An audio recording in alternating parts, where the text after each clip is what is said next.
Welcome. Hello, everyone. I'm Jennifer Reed. I'm the director of Bridgewater State University Senior College. Welcome and thank you so much for being here today for our event, which is called Retirement Revelations, a virtual conversation with TikTok philosopher at Bill Retired. Welcome, Bill. Thank you so much for being with us today. Thanks for having me. So if folks could do me a favor, I'd love to know where everyone's Zooming in from today. So if you're able to, I'd love for you to write in the chat where you're Zooming in from. And also, if you could add to it, are you retired? Are you looking forward to retirement? Or are you maybe in semi-retirement? So maybe write something related to your retirement status. I think that would be helpful for us to know. And thanks to Bill for sharing this event on his TikTok. So I think we have some attendees today that are sort of beyond our normal audience. So I'm so excited and welcome to all of you. I just have a couple of quick kind of housekeeping announcements before we get into the great conversation today. Again, if you could stay on mute, that would be really helpful because we're recording this session to be posted on our YouTube channel. So Senior College is a lifelong learning program here in Southeastern Massachusetts for older adults. We began in 2019 as a way of offering a connection to our university, from our university to members, stakeholders that are in the older adult phase of life. Perhaps most of our members are in retirement. And we wanted to connect them with the great faculty that we have at our institution. So we do that through short-term classes. They're mostly 6 weeks long. Sometimes they're longer, sometimes they're shorter, but generally around 6 weeks. They are offered for enrichment purposes. There's no tests, no grades, no prerequisites, and anyone can participate regardless of your own educational background or alumni status or where you live. We do have members from 7 states, and we're always looking to expand our footprint because we offer classes that are both on Zoom, like we're here today, and also in person. So this semester we have 50 courses and 28 of them are offered via Zoom. We have a membership model. We are the most affordable lifelong learning program in our state of Massachusetts, where it's $95 to participate, and you can take as many classes as you'd like for that single fee. And a lot of our members really take advantage of that. Some members take, 10 classes a semester. We also have scholarships available to Massachusetts residents. So if you have a need and you need a scholarship, you can always shoot me an email, which you can find on our website. And I'll put the website in the chat when I'm done speaking. We also have other amenities too that you can take advantage of as part of your membership. One of them might be sort of the electronic amenities that we have at the institution, like our services through our library. You can get a complimentary subscription electronically to the New York Times. You can get access through our IT division to the Microsoft Office suite. So there's lots of great benefits that folks might want to take advantage of as part of their membership. And then to those of you that are local, you can come to our fitness center. You can do all sorts of things on our campuses, attend our events, etc. And then I'm just reminding everyone to stay on mute if you can. And Debbie, you can help me with that. If you see anyone unmuted, you can just hit the mute button on their little Zoom square. We also have some fun things that we do. We have a virtual happy yappy hour every other Friday night that our members like to attend, and that's just a free space for people to come on and socialize. And then I just want to share, so our courses are, we have a wide variety of courses. A lot of our members really enjoy and unpacking very serious things in our classes. So before we got started today, I was talking about a course that started this morning on Jim Crow and the history of Jim Crow in the United States. We have classes this semester on the Holocaust, on the war in the Middle East, on the election that's coming up. So there's a lot of our members that really enjoy sort of unpacking these serious things that are happening in the world or have happened in the world. But then we have a lot of classes that are for other folks as well. So we have, art classes, art history, we have calligraphy, we do a lot of mixing because we find that people are looking for different things. And so we try to have something for everyone. So again, you can see all of our classes via our course catalog, which you can find on our website. And I'm going to pop that right now into the chat. So after today's meeting, we'd love if you would check that out. We have a quick glance schedule. And if you have any questions as you go along the way, you can always reach out to me, and you can find a way to contact me via our website. So without further ado, we're here to have our great conversation with Bill. So like others during the pandemic, I don't know about you all, I just got on TikTok and started scrolling, and the algorithm on TikTok serves you things that are related to what you do. So the algorithm speaks to me because I work with older adults. It sends me things on retiring and living well and aging. And then I happen to turn 50. So now the algorithm is just really serving me very well. And so the algorithm brought me to Bill, and I started following him and watching his videos, and they really resonated with me quite a bit. And luckily, we connected in that way. So Bill concluded his prosperous career as a marketing executive in information technology, and he transitioned to TikTok as at Bill Retired, and he has emerged as the prominent voice in discussions about life after retirement in his often viral videos. Bill, welcome. Thank you so much for being here today. Thanks for having me. Bill, is there anything else you want to add, or as by way of an introduction to yourself, or maybe how you got started on TikTok? Or I'll add that I haven't figured any of this out yet. And the whole point of my channel is just for people to hear my thoughts as I'm sorting it out. I even go back to some of my videos I did in the first 3 months of retirement, and I think, oh man, I was all wrong about that. That wasn't right. And so, like, I'm sorting it out as I go. What I hope the channel brings to people is just hearing somebody else sort of voicing these thoughts that we have as we retire. I'm by no means an expert. I'm not a therapist. I don't know anything about anything, literally, but I can share what I've been going through. And I hope that helps some people. excellent. I think it does. It resonates with me quite a bit. So I love that. So your event today, it's brought to you. Senior Colleges brings you a speaker who knows nothing about anything, but everything about everything. The hard sell. Exactly. So folks, I'd like to, if you have a question for Bill, please feel free to put it in the chat. And as we go along, I'll sort of use those questions in our conversation, or if you have a comment, please do that as well. But first, I wanted to talk a little bit about the things that you have said that you stopped doing in that first year of your retirement. Can you talk a little bit about the things you stopped doing? Yeah. So one of the things that hit me pretty hard, and the people in the comments tell me this a lot as well, and that's this feeling of worthlessness, uselessness, feeling like you're no longer really good for anybody. And where that really hits you, like every day, multiple times a day, is when people ask, what are you doing today? What are you doing tomorrow? And they don't mean anything by it. I mentioned in one of my videos, my wife asked me that every night. She'd say, what do you got going on tomorrow? She didn't mean it. She was just genuinely interested in my life. Like, she was asking because it's a nice thing to ask, and she was curious. But every time I'd be like, ooh, because I didn't have a good answer, or what I thought was a good answer at the time. I thought that I was supposed to say, well, I'm going to be taking a course on computer science, and I'm going to be working on the gate. And I'm like, I felt like I had to have this big list of things that I was going to be accomplishing. So every time anybody asked me, what are you doing today? What are you doing tomorrow?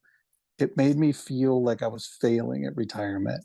And so I stopped that. And I'll tell you something I did, and a lot of retirees do, that I also fixed. I then went to sort of glib responses, which is okay. It's like a coping mechanism. So then I would say, like, whatever I want. Or some people said, and I thought this was a good one, nothing. I started yesterday and I haven't finished yet. Like, there's lots of like kind of like cute responses. And I think those are okay. But what I found is when I was doing that, I was still coping. And then once I got through the coping process and I realized it is okay to not have anything to do, I just stopped saying what I'm doing tomorrow. I just say, nothing really. I don't have a lot planned. And like now, Amy will say, well, I thought you were going to the whatever tomorrow. And I'll be like, oh yeah, yeah, I'm doing that. Like I've kind of overshot now to where I'll say I'm not doing anything tomorrow, even if I actually have kind of well, cool stuff that I'm doing. You know, at 57 years old, cool is a very fungible term. But so that was a big one, is just getting comfortable with saying I'm not really doing anything today or tomorrow. And I'll just add to that, one of the things I hear from people a lot on the channel is, how do you keep from feeling useless? And the biggest thing that helped me with this issue, the not telling people what I'm doing, is I realized that I'm useless. That is one of the hardest things to come to. So useful means to whom or to what? So when we're useful to someone or for someone. I spent 40 years being useful to someone. I'm done with that. So I am useless and I hope to stay useless. I tell people all the time, I hope I don't get out of this alive. I feel bad for people who go into retirement and they make it out of retirement alive. I think it's a failed retirement when that happens. And I don't mean that in a mean way. And I don't mean to heap on to any anxiety they already have about retirement. I just mean, for me, it would feel like a failed retirement. And believe it or not, we're still on number one, 3 points. I see now why this is 45 minutes. Having to dos. So I thought, okay, so I feel useless. I feel worthless. I'm going to get my stuff together. I'm going to straighten up and fly right. I'm going to get me a big old to-do list and I'll just start checking things off. And it did make me feel better for a little while. And I think maybe it's okay in the early months as you're sort of like in the halfway house of retirement. You know, you need that transition. So for a little while, it was okay that I had all these check boxes and to-dos and things that I was trying to accomplish. But I eventually got rid of all that, and I moved to the whiteboard system, which we could talk about. I mean, the post-it note system, which we could talk about at some point. And then the third thing, and I did this for other people, but it also helped me, is I stopped being a performative retiree. And those of us that have been in leadership or have, like, followed on leadership stuff, we know what performative work. It's like if you work with a performative worker, they're that person who's like, oh, I'm so slammed. I don't. I work all day. I go home. I work all night. I wake up at 3 in the morning. I work 3 more hours. Like, performative workers are always performing for us. They're always showing us how hard a worker they are. And sometimes they are hard workers. Like, actually, most of the time they are hard workers, but they also so desperately need for us to know that they're hard workers. And we fall into this trap in retirement where someone says, what do you do when you're retired? What do you do? And we immediately are like, oh, we got to do things. So like I would catch myself saying this. I'd be like, oh man, I've got the shop. I have so many projects going on up there. You know, we've got the house that I'm working on. And like I would start like trying to kind of show off on how busy I am in retirement. It's just performative retirement. And it's okay if that helps us cope, if it helps us get through it and transition. There's nothing wrong with it. I just think it's a good idea to know that we're doing it. Also, because it hurts other retirees when we do it. So when other retirees hear us doing it, just like when our coworkers hear us, like when I had the business, I used to tell employees, please don't talk about working after hours. Please don't talk about working on the weekends. If you're doing that, let's talk about why. I don't want you doing that to begin with, but I certainly don't want to create this notion that that's somehow considered laudable here in the workplace. And I actually had a guy that I had to sit down and talk to about that. And I said, I don't know, maybe your last workplace. I don't know where you got this idea, but please stop going around talking about working at night and working on the weekends. It's going to make your coworkers think they should do that too. And I don't want them to think that. And so when we do this in retirement, we make our fellow retirees feel this way. So almost even as a service to our fellow retirees, we need to get comfortable saying, look, I already did all that. I'm done doing all that. I'm not doing anything now. So so those are the three. Not talking about what I'm doing tomorrow, being comfortable, not having things to do tomorrow, stopping with the to-dos, and not being performative. Those are the three big things. I appreciate that so much. What I take away from it too is, as a member of this community, this is a self-selecting group of people. These are the joiners. A lot of our members, like are like retired teachers, and they take a lot of classes. And when I see that someone's only taking one class, I'm like, oh, you're not getting your money's worth. But like, no, whatever the money's worth to them is what it is to them. And so I know I can sort of stop my own, like, saying to people, oh, you should take more classes. No, you should take one class or 10 classes, whatever you Yeah. like. And your heart's in the right place when you Yeah, say it. You just yeah, don't understand the impact it might be having. exactly. Yeah. I'd love to talk about your sticky notes since they're right behind us and a couple people in the chat are mentioning them. So yeah, tell us about the sticky note process for you. Yeah, and it's a little bit performative because I knew they were back there when I set this camera up, and I was like, I kind of want people to see that I got stuff, you know? So there's still a little bit of performative lurking around in the old noggin. But so what I did was I've always been I'm not neurotypical, like, and I know that's kind of like a buzzword now, but I guess it's ADHD or whatever it is. But I spent most of my life thinking I was lazy, and because I would start things and I would just quit, and um, and I realized that it's just not how I operate. How I do best is I say my post-it note is like my post-it garden. It's like if I had a garden and I had certain things that sprouted this time of year and certain things that sprouted that time of year, and certain things need, cultivated at this time, certain things need fertilized at that time. I can just kind of like go from thing to thing. I get bored with one, I go to the other. I get bored with that one, I go back to this one. I've got things on my post-it board. The things over on the left are like ideas and inventions. Some of those have been there 3 years and I still haven't plucked them off and put them over on the things I'm actively doing. So on the left, I don't know if you can see them, they're way over there. It's ideas and inventions like apps, gadgets, things like that. The middle, the big area, I'll have you know, are things I've completed because I keep everything I completed there because that's what tells me I'm not a loser. And I know that's not right and it isn't healthy, but I know who I am. And then on the far right are things that I actively want to get after or I am currently working on. And what I do is like, I'll find a good one, grind stumps. So there's like 3 stumps in the yard. I don't know if you can see how faded this is. This thing is 4 or 5 years old. I haven't touched those stumps, but it's still here. I'm going to keep it here too, because one day I'm going to be like, oh, I've got the trailer hooked up and the rental place is right down the road. I'm going to go get that stump grinder. I'm going to go to town and I will do it. I might be 70, but it will happen. So this just allows me to sort of pick from things, work on them a little bit, put them right back when I'm bored with them. And it kind of lets me not feel guilty about not finishing things. It lets me kind of just like move from thing to thing. And it works for me. It may not work for everybody. I love that. Thank you. One thing that you've talked about on your platform is around the things that you wish you knew in what you call the triage phase of retirement. Can you talk a little bit about that? Yeah, so like in the first few months, especially, I was like, and I try not to over dramatize this, but I would call it a full on panic.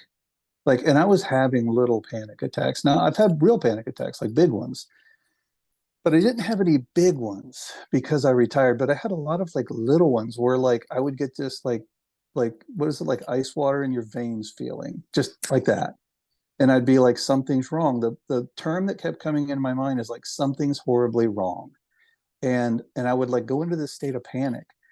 And I later learned that happens to lots of people who retire. And someone told me that it's a grief symptom because you've lost your career. So there's like a loss. And so it's your mind or your subconscious, in my case, because I wasn't addressing it. It's your subconscious trying to process that grief. At least that's what I've been told. And it feels about right for me. But I wish I would have known that was normal because it was really worrying me because I was like, is this what it's always going to be like? This sucks. I'll go back to work. This is terrible. And it's just, I think a lot of people just have to go through it. And so I wish I knew that was normal. I wish I knew that almost everybody goes through that. I had no idea.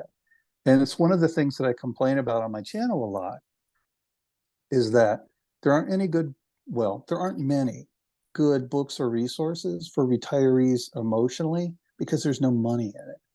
The money's in financial planning because if they can write a couple of books about annuities, maybe they'll sell a few annuities.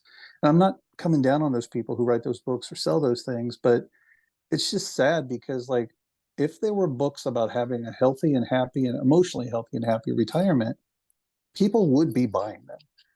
But the value of the book isn't enough for the work. You have to be selling some product, I think. That must be why. That's my theory.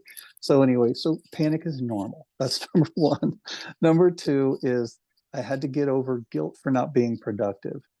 And unfortunately, your family and friends heap on this pretty badly accidentally. So like I say this, like people would say about me, like my friends and stuff would say, oh man, Bill stays busy. That dude's never going to officially be retired. And it always made me feel terrible. And I know they didn't mean to. They were trying to be nice. They were like, because they're still in the matrix, they're still trapped. So they think that being productive is the most important thing. So they think the highest praise they could give me is that I want to be productive. I can't not be productive. What they didn't realize is it was just making it worse because I was starting to not want to be productive. And even if I wanted to be productive, I didn't have the mechanisms to be productive. And people say, like, I've got a lot of really good advice on it. I mean, a lot of really good advice from my followers and from people on the channel. And one of the things people said was go volunteer. And I think that is good for a lot of people. It didn't fit me because I'm introverted, I'm kind of mean, I like don't like people that much. I don't really want to help people that much. Like I did a video on this. Like I'm not doing this because I want to help people. I'm doing this because it helped me. Like I did these videos because I didn't have anyone else I could talk to like that. Like I mean, Amy has a job. And plus, I think I would just destroy her mentally. If I sat her down like I do this camera and talked about these things, I think she would be beyond hope. So I did this to help myself. I did it because it helped me process my thoughts. And then later I found out that it helped people. And I thought that's cool. Like I'm glad. But that's not why I did it.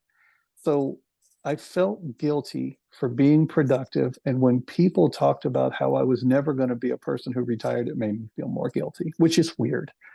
And so I would just say, if you have a retired person in your life, keep that in mind. And I don't hold that against anybody, and I didn't resent it. I just know that it happened. It's like, well, doing analogies is clear enough. And then the cessation of income or revenue. So as a business owner, we had a ton of money coming in every month. And I mean, staggering amounts of money because businesses see a lot of revenue.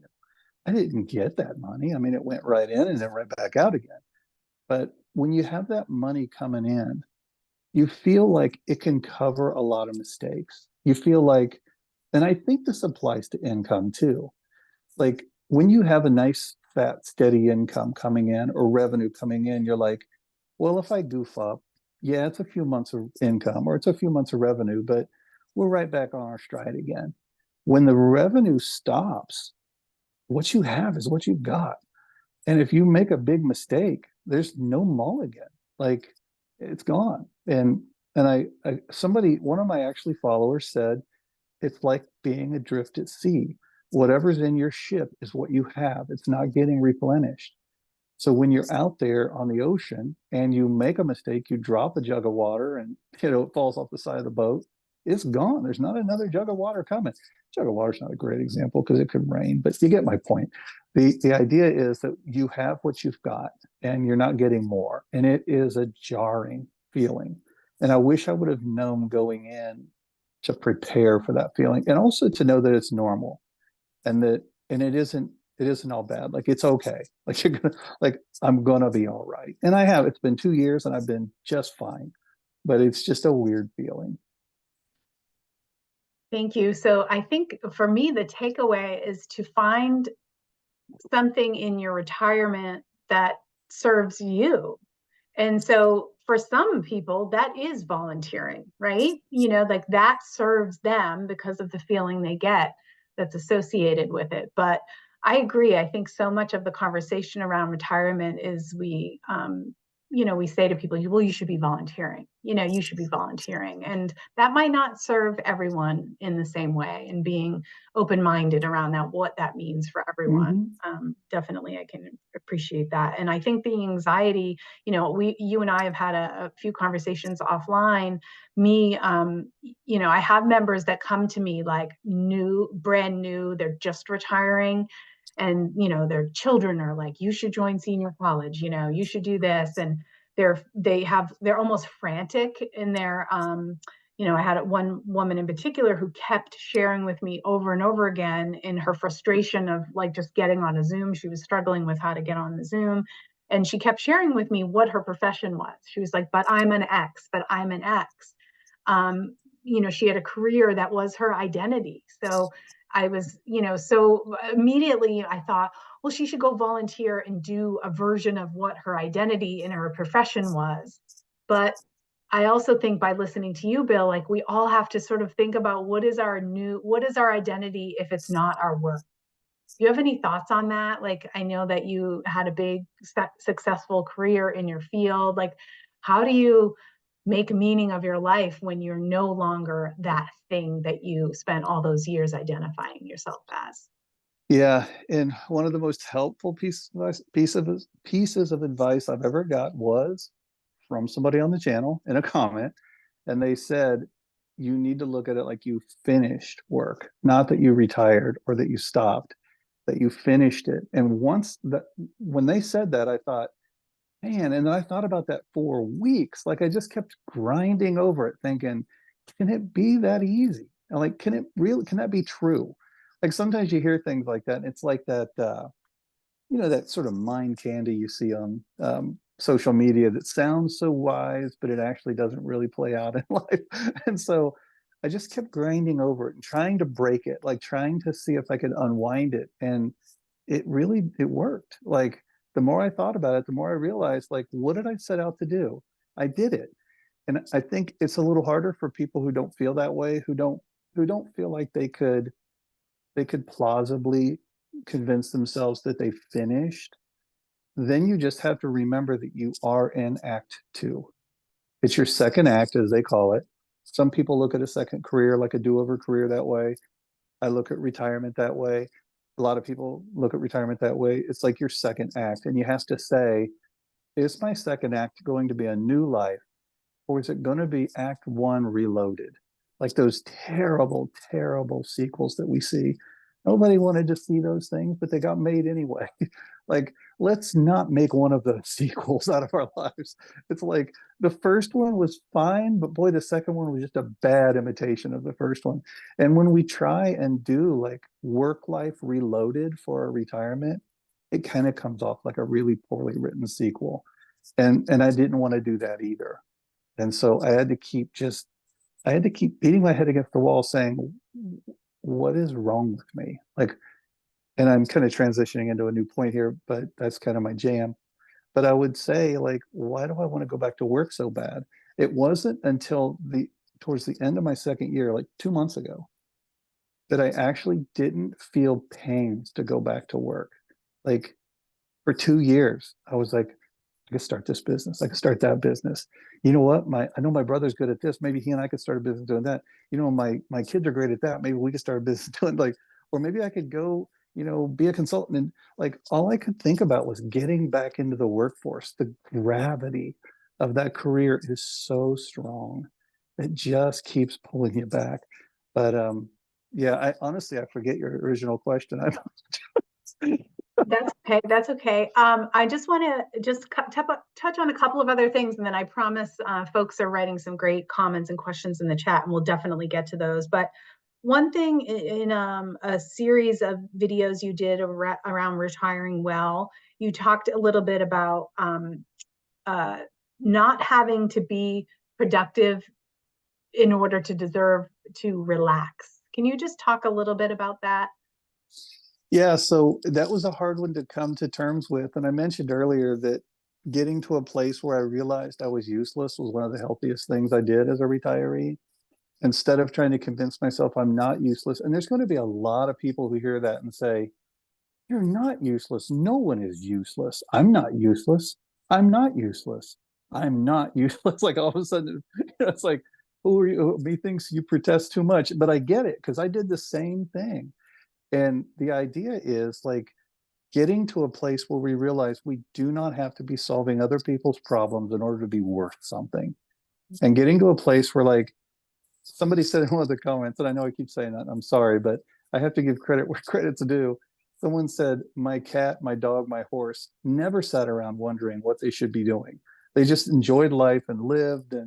And it's so funny because, and then someone might say, well, we're not cats, dogs, and horses, aren't we? Like, I mean, I did a post on this for 300,000 years. We worked 15 hours a week. It's only in the last couple hundred years that this 40, 50, 60-hour work week has become normalized. We were not designed to work like this. We were designed to relax, spend time with our families, be a community, and do some things to keep us from dying. Like that was the third thing though. So it's like, we have to get comfortable with the idea that we no longer have to be solving everyone else's problems to feel like we deserve to breathe air. We deserve to be alive just by the mere fact that we are human beings. It's okay. We're alive and we don't have to do anything to justify that. Wow, that resonates with me. This morning, my dog let out the longest sigh, like so dramatic. And I said to her, "What are you sighing about, you little unemployed freeloader?" Yeah. And of course, my partner said, "She's not an unemployed freeloader. Her job is to give love and make everyone happy." So, yeah, Mm-hmm. she just And she's exists. killing it. She just exists to exist, which is beautiful. Yeah. Okay, one other note I have is around the concept of anchor fixation. Can you talk a little bit about that? Yeah, I did that one recently because it just came to me in the last few months. And that's, I talk about how when we're working, we have anchors when we're working, but it's really like vacations, weekends. And then when we go on vacation, we have these anchors. So my brother and I used to laugh all the time. If we were on vacation together, as soon as we saw each other, we'd be like, what are the anchors? And he'd say like, well, Krista says that we're going to go to the marina in the morning, and then Amy said that I think we're going to go to this seafood place for dinner. And we're like, cool. We have a morning anchor, we have an evening anchor, and we're just going to kind of chill in between. But we had these anchors that we had to have on our vacations because we knew we wanted to spend the time a certain way or whatever. And what I found was in retirement, we start creating these anchors again. At least I started creating these anchors again, and I started fixating on them. So I was like, well, I typically have like, I have breakfast and then I sit at my computer for hours, and then I have lunch, and then I monkey around maybe in the shop or whatever. Then I have a snack at 4, and then I have dinner at 6:30. Like I knew when everything was supposed to happen, and when it didn't happen on schedule, I started getting cranky and fussy. And like the example I gave, I think this is the example I gave, but like Amy gets home from work, we have dinner, and then we go feed the animals. And if she says, are you ready to go feed the animals? I sort of like jump up and like start getting ready to go do the thing. And if she doesn't get up right away, I start getting fussy because I'm like, it is now the time that we do the thing where we go feed the animals. Let's go do the thing where we go feed the animals. And it's because I have so little to do. And that's not a complaint. And I'm also not bragging. I have so little to do that I fixate on those things that I do know that I have to do. And I kind of, like I said, like sometimes if she says, we're going to be heading out in a few minutes, and if she continues sort of like fussing around the house or whatever, and she doesn't head to the car, I'll like fussily stomp over to my computer and like work on my computer for 15 minutes. Like, I must do something during this time because you so erroneously told me that we were leaving and we're not. It's just ridiculous. And I say all these things I'm not saying that it's right. It's terrible, but I'm working through it. Like I am getting better at it. And some people in the comments had a lot of really good ideas. And one was just tear those things loose and just try and drift through the day as best you can. To me, that's going to be like when I've arrived, when I don't even think about the things I have to do during the day, and I just kind of like float, just like my dog does. Turtle doesn't have a schedule. He's just jamming right along. He doesn't care what's next. He's just chilling like your dog. Mhm. And he lets out those big yawns too, because it's not an easy job doing nothing all day, but he's mastered it. And I hope to as well. Exactly. Okay, so now I'm going to get to some of the questions in the chat. So folks, feel free to put any questions that you have. So one question from Elephant Artist Relief was around um, them being astonished at how little information there is about retirement, and given that we have 1/3 of our adult life still left, and why do you think there's not a greater focus on retirement? You sort of touched on this around the financial planning, but I would say at a broader level, there is a sad absence of mental health stuff out there. Mhm. And like for me, the best advice I ever got was you need therapy. And they also said we all need therapy. And I think what happens is because there's such a lack of discussion around mental health for the regular, like for those of us that have masked our way through life into convincing people that we're somehow emotionally better off than those that don't mask it and actually show us how they're feeling, we think that you shouldn't be asking for help or looking for help because it's just not talked about that much. So I think the broader issue is the lack of discussion around mental health. And then we get into all the things that go into a big life transition like retirement. And the other thing I'll say that really hurts retirees, and I think anyone that's like in a situation that seems enviable, and I hear this a lot on my channel, and most of the people don't mean it in a mean way, but they say, "Oh, seems so tragic for you. I'm so sorry for you. Oh boy, must be rough." Like most of them are just projecting how they feel, and I get that, so I don't attack them. Some of them I tell them I feel sorry, like I'm sorry that you don't feel like you'll be able to retire, but there's this thing that's like, how dare you be sad? You have it so much better than everyone else. And I did a video on this as well where I said, everybody, no matter how bad they have it, has it better than someone else. Find me the most worse off person in the world, and tragically, I'll bet I can find you someone who's worse off than they are. And I'm not happy about that, but it's true. So I think that's the final point I'll make is that it's hard for people to feel sorry for retirees because they feel like, what do you have to complain about? Well, we're still people. We still have brains. We still have emotions, and we're still processing stuff just like everybody else. But there's almost like a shame and somebody just said today on my channel, they said I was complaining. And I said, talking about your feelings isn't the same as complaining. It's okay to talk about your feelings. And that's one of the things that's so wrong with everybody. It's why so many people have emotional issues. They don't feel like they're allowed to talk about their feelings without being accused of complaining. So I think that's a big problem for retirees. thank you. Just getting to some of these kind of rapid fire questions. Someone in the chat, Marie Ryan, wants to know if you have any hobbies. Not really. Um, I mean, like I do a lot of things, like I try a lot of things. I'll put it that way. But I wouldn't say that there's anything that I like do that I love doing. Like even TikTok, like I'll go sometimes 10 days and not do a video, Mm. or it seems like I go 10 days. I go a long time without doing videos sometimes. And and it's not because like I've gotten tired of it or I'm mad at TikTok or whatever. I just that's just how I am. I just do a thing and then I get tired of it. And then usually I go back to it. So there's a few things. So I'll mention a few things that I do. I like fabricating, welding, grinding, cutting. I like making things. That's what I do up at the shop. I don't do it often because I'm lazy, but I do it sometimes. I like working on things. I like working on cars. I like working on just things. I like working on stuff. I was the first half of my life, I took a shower in the evening. The second half of my life, I took a shower in the morning. So I always did mechanical hands-on stuff in the first part of my life, and I love that. I've always loved it. So a lot of my hobbies are around that. We have a pretty big, not big, like some people have way more land, but we have like 20 some acres up here, and and I do like to like mow, like bush hog mow, not like mow, but I like to keep the field down, and we make trails to walk and things like that. So I do things like that, and I know it sounds like I'm just kind of all over the place because I don't really have any traditional hobbies. Like I mentioned in another video, I used to think I loved fishing, but I found out that fishing was the only thing that let my racing thoughts stop. So while I was working, when I was fishing, my mind just went blank. And I thought I loved to fish, but what I loved is quieting my racing thoughts. Well, I don't have racing thoughts anymore. So fishing isn't, I have no interest in fishing whatsoever now. It's weird. Like I did it all, I fished on Christmas multiple years. I mean, I was fishing, but now I have no interest in it. So I don't think many of those kinds of hobbies.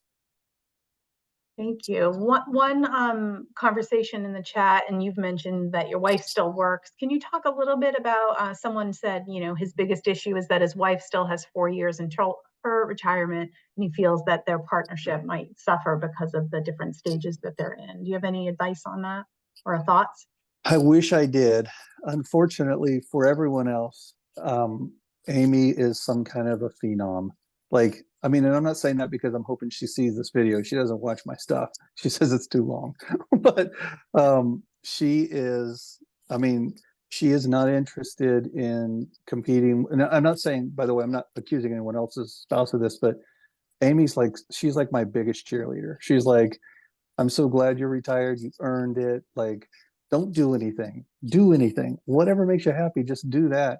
She doesn't give me honeydews. She doesn't come down on me for like just laying around. Like the other day, she said, "Have you been in this chair all day?" And I was like, "Sort of." And she's like, "Good for you." Like she literally said, "Good for you," because I watched Aaron Brockovich over again for like the 19th time. But she's just like a huge cheerleader. So I don't have a lot of good advice on that because she's made it so easy for me. I what I will say is that I don't make it hard for her to stay employed. She doesn't have to work, and I don't mean that as a brag or anything like that, but she could stop working today, but she doesn't want to. She liked her bosses. I do hope they're watching this. She loves her job like you can love a job, as much as you can love a job.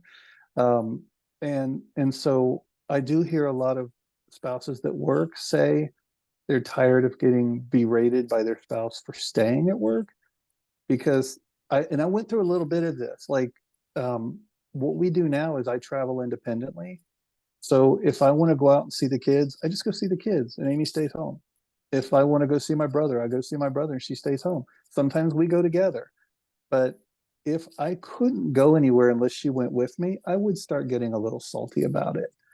But we've just gotten comfortable with the idea that we can have our own little lives. We don't have to like resent each other or drag each other along everywhere we go. And that's not advice. I'm just telling you the weird, goofy world that I live in. And maybe there's something that can be taken away from that. But I would say try not to beat your partner up for wanting to stay at work or having to stay at work because it's obviously hard for them because they're still working. But even if they love working, let them do it. It's their thing. If it's making them happy, let them do it. Don't try not to guilt them to death about working while you're retired. People should be able to do what makes them happy. Thank you. Um, SP Crocker wanted to know, how do you know when it's the right time to retire and what should I be paying attention to? So this goes down to my 7 things to think about before you retire. I I retired abruptly.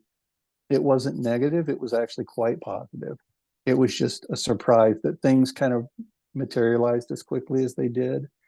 I'm still in I'm still in the first 2 years of my retirement. So, like it's I figure it's a little bit like the honeymoon phase still, but I retired relatively abruptly. And again, it was good and positive. But it was way more painful than if I would have transitioned into retirement. Hmm. So you know, that's a big one. If you know that you're ready for retirement, everything I think gets better. But the question was, how do you know if you're ready? And honestly, I don't know. The 3 things that I mentioned in my retirement readiness guide is if you can take a vacation without working and checking your email, you're probably ready. If you can spend the weekend without getting on your email and watching your phone and all that, you're probably getting there anyway. I couldn't, I could not take a vacation. Nobody needed me for that last year. Like I could have taken a vacation and not check my phone, not check my email, but I had to. And so I wasn't ready to retire. I did anyway, but I wasn't ready and it was very painful. So I would say look at your weekends, your evenings, and your vacations and let that be a little bit of a litmus test for how well you can unplug or how effectively you can unplug. Thank you. I think I know the answer to this, but I'll ask it anyway. Rich Odell wants to know, would you ever consider publishing a book on your thoughts? I would love to publish a book. It's the only thing I think about all this that I want to do because I think it would help people. Like I said, I do this because it helps me and that it other helps, but the fact that it helps people is just a bonus. But the things that I hear people say in the comment, it really does break my heart that they don't like. I was very lucky. I had Amy. I have a brother. My brother and I talk every single day, like almost every, sometimes multiple times a day. And he has been there for every weird ranting and self-discovery diatribe that I've wanted to go on. Most people don't have either of those. Most people don't have a wife that's as supportive as she was and in the weirdest ways she is. And most people don't have someone close to them that they can talk to so much. So I would love to write a book just to help those people, but I am so lazy and I am so disorganized that I can't see a world where it happens. So I'm hoping the videos serve as a good enough substitute. Maybe one day, I don't know. But if I wrote one, it would probably take 10 years the way I do things. Like I'd poke at it and then I'd get bored. And then I'd lose half my chapters and I'd rewrite them. Like I wish I could. I just know that I would probably fail at it. I mean, I sort of jokingly call you a TikTok philosopher, but so many of the things that you make videos about really resonate for me in my life. Do you like, where are you reading, like, where are you getting your information? Are you, what kinds of, how do you get sort of the things that come and manifest themselves in your videos?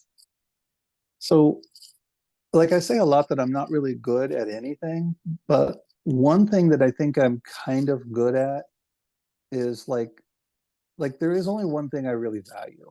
Like I only have one like core belief. And this is going to sound cheesy, but it is true. I believe in truth. Like that's the only thing, that's the only like moral thing that I seem to really, really care about. Like being true to myself, other people being true to me, being true to other people. And I've found that like I'm pretty good at hearing what people are saying and and Amy will probably laugh at this, but understanding what they're trying to tell me. I'm pretty good at that. And when I had the business, I think I was really good at watching people perform and identifying what made them good at what they did. And then I would distill that into what we called the principles of leadership program. And so I think I've been pretty good at like listening to my own thoughts and then listening to other people and sort of distilling what they're saying. And so much of what I say on my channel is things that I got from comments that I then expanded on. And yes, I do. I read a lot. I mean, not a lot by a lot of people's standards, but I don't read. I listen to audiobooks, but I listen to a lot of audiobooks because I drive a lot and I do listen to subjects in this area, and I've probably read just about every retirement book there is. And I've stolen one or two good things from every book, I think. Like I've tried to take away one or two good things and applied it in my own life. I guess that's not stealing when you actually pay for the books, but you get my point. But yeah, mostly though, it's like listening to what people tell me on the channel and trying to distill it into something that's like semi-relatable. Thank you. One of the, Dennis said, wanting to hear a little bit more maybe about your thoughts around relationships.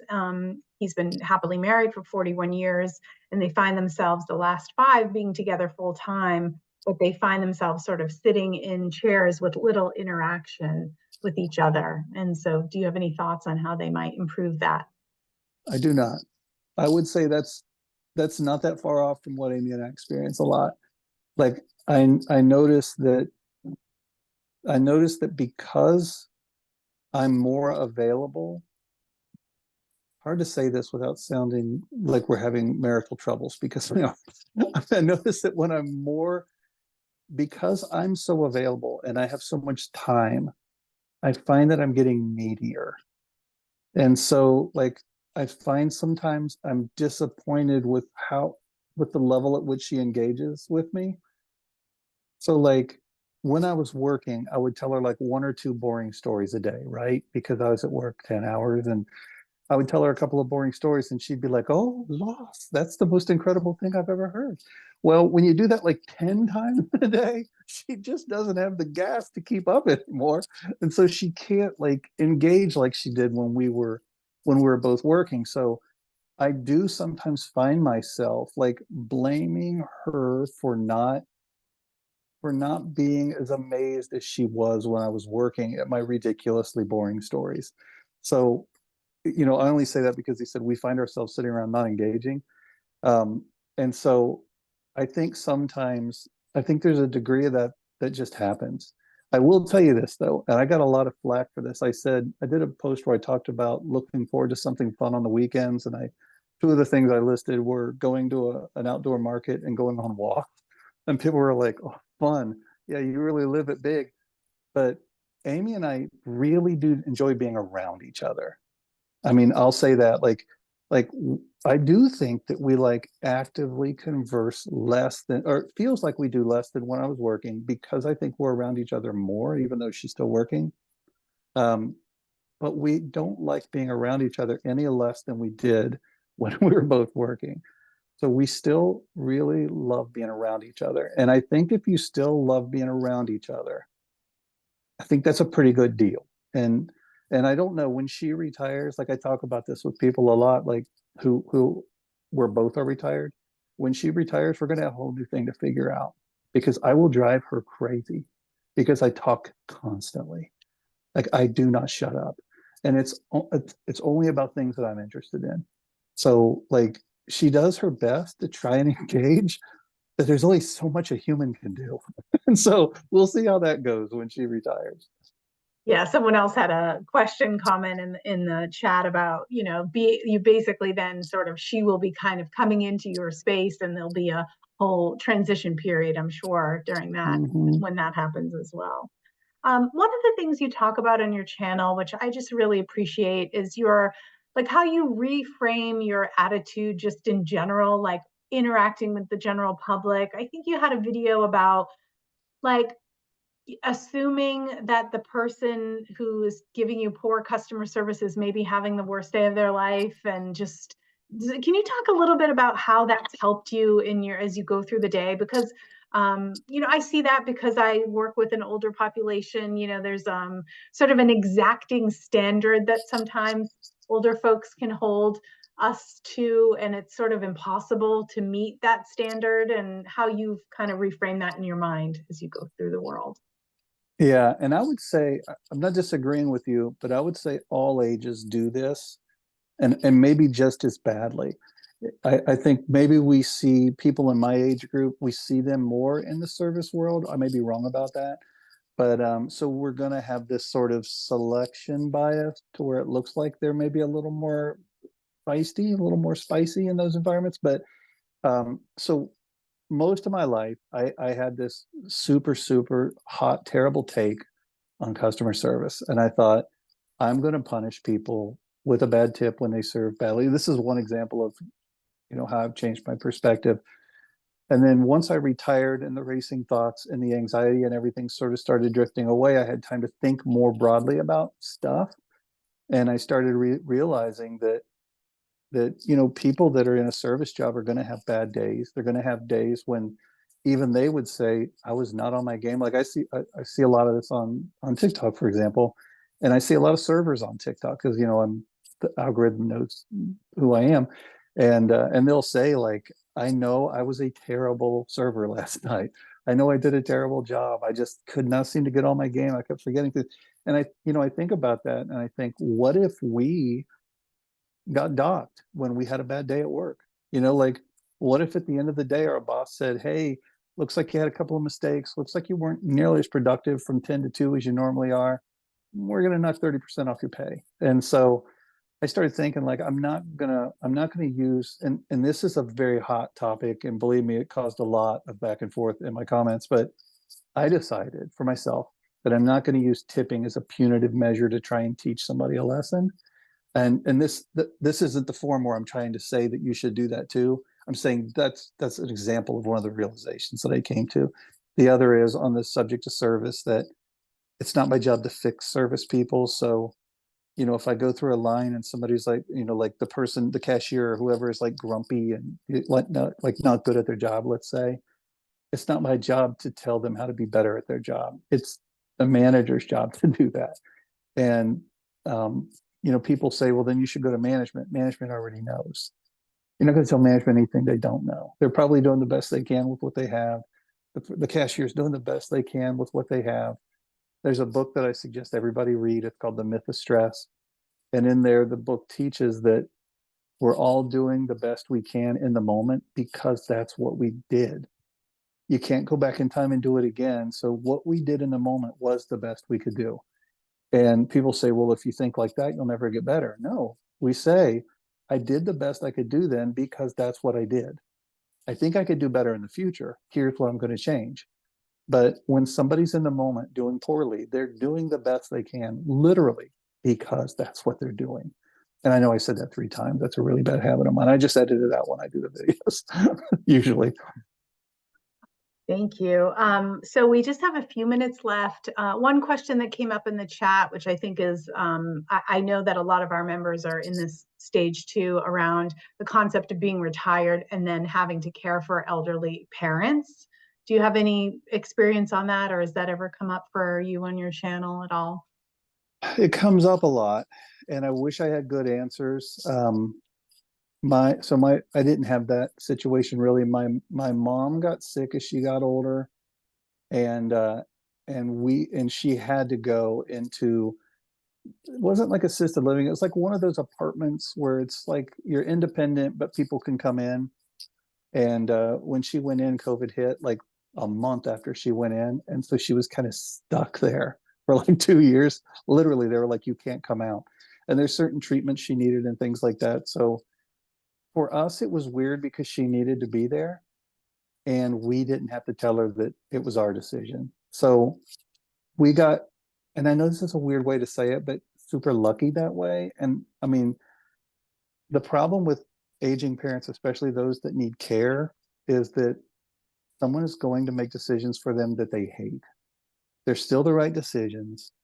And for us, if mom hadn't have been trapped in there because of COVID, we would have had to say, Mom, we're not letting you come home, basically, because you can't get your treatments that way. It's not going to work. And it would have made us feel horrible. So I don't have advice. I wish I did. But one thing I do say is I'll do a video on this, and I ask people that have done things that they feel like have been successful, please comment. Because I mean, there are so many brilliant ideas out there. I just need to ask for them. And usually people will share things they did that really work. So I'll do a video on that. And if anybody has any other requests like that, by all means, throw them in the chat and I'll do my best to get them from Jennifer. Thank you so much. I'll definitely save the chat and share it with you. So feel free to go ahead and put those comments in the chat. Definitely. So if you're not on TikTok, get on TikTok. It's so fun. I put your Bill's profile there in the chat. I absolutely love the space that you've created. I love how open you are to learning. You really are so reflective in how you respond to comments, not defensive at all. And often you use comments to start new conversations about things that have come up from your followers that you might not have thought of. And I always really appreciate that. I would love to have you back anytime you're interested. I would love to have you teach a course, but I know that would be a heavier lift. But maybe we can just have one of these conversations every semester if you're interested, because I think there's a lot to unpack here for our members and for people that are part of our community, our extended community. Thank you so much for your time. I appreciate you being here. Folks, please check out Senior College. Even if you don't live in our area, there's lots of great conversations that we're having in our classes that I think you might be interested in if you're interested in lifelong learning through a formal enrichment program. Bill, you are the absolute best. Thank you Thank you. so much. And thank you to everybody who follows, who comments, and everybody who joined this. I cannot tell you what a blessing everyone has been to me in my retirement. I don't know if I would have made it like I have without all these people on the channel giving me, encouragement, giving me ideas, things like that. So thank you to everybody who's helped me as well. Thank you. Join me in giving Bill a virtual round of applause. Thank you so much. Have a wonderful day, everyone. Thank you. Bye, everybody.